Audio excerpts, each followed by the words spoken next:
Bu videomiz eshiklaringizni sanuzellarga qo'ysa bo'ladimi, qiyshayib shishib ketmayman deganlar uchun foydali bo'ladi. Premium sifatni xush ko'ruvchi mijozlar, hammangizga assalomu alaykum. Bugun sizlarga ko'rsatib o'tadigan eshigim Urganchdan Shohib akamizning eshigi bo'ladi.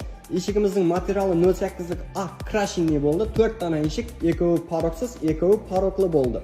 O'zi Shohib akamiz telefon qilgan vaqtimda laminat arzon eshiklar zakaz qilaman deb aytdi. Keyin o'lcham olishga borsak, sanuzel uchun ham eshik bor ekan.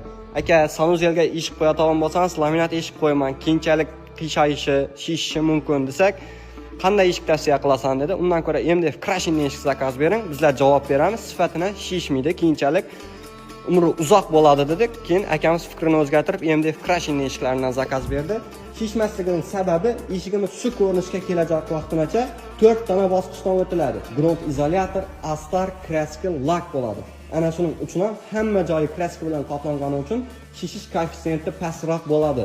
Shuning uchun biz har doim mijozlarimizga eng yaxshilarini tavsiya qilib, eng yaxshilarini rova ko'rganimiz uchun o'zimizning tavsiyalarimizni beramiz. Kimga shunday eshiklar kerak bo'ladigan bo'lsa, bemalol murojaat qilaverasizlar. Har doim bunday sifatli, a'lo darajada yasab, yetkazib o'rnatib beramiz. Sarvar Ozo eshiklari, kelajagingizni sifat bilan quring.